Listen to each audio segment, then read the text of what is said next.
Hello investors, and welcome back to the Rent to Retirement Market Update for the week of July 19th, 2021.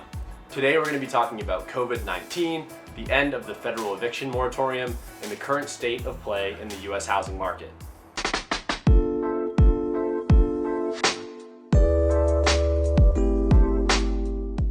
Let's start with COVID. As the Delta variant of COVID-19 is spreading throughout the United States, investors showed their hesitancy to declare victory over COVID, with shares in hospitality companies trading lower this week and home-oriented companies traded higher, such as Walmart and Peloton.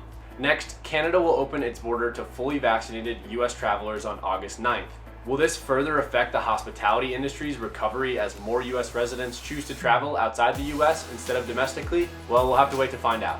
The Federal Eviction Moratorium ends on July 31st. Many Americans will soon be without housing if they don't have the money to pay for it. Mass eviction can also lead to a temporary loss of income for landlords, who in turn may default on their mortgages, leading to foreclosures or a sell-off of investment properties. Will this affect prices? We're not so sure, as the market is still very strapped for inventory, so it's still to be seen if the amount of investment property sales may cause a price dip. Let's take a look at the housing market generally.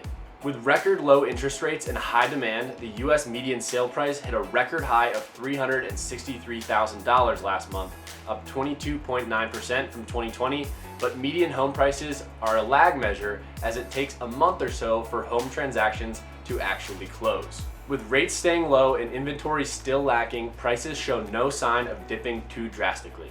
Let's look at a couple key economic indicators. Unemployment is still holding steady around 5.9%, with our GDP growth rate growing 6.4% last quarter. According to NerdWallet, our average interest rates for a primary residence 30-year fixed rate mortgage is 2.85%. For housing inventory, our average days on the market is 37 days, with a median list price of $385,000. Owner-occupied housing units made up 58.3% of total housing units, while renter-occupied units made up 30.6% of the inventory in the first quarter of 2021. The rest of the units, 11%, are unoccupied. According to ApartmentGuide.com, the average rent for a 3-bedroom rental in the US is $2,012 a month. If all this investing info is getting you excited about getting into the housing market or doubling down on real estate, check out our investment property hot list this week, as well as our current inventory on renttoretirement.com, which lists all the markets we work out of in the US and have identified as great areas for appreciation and cash flow.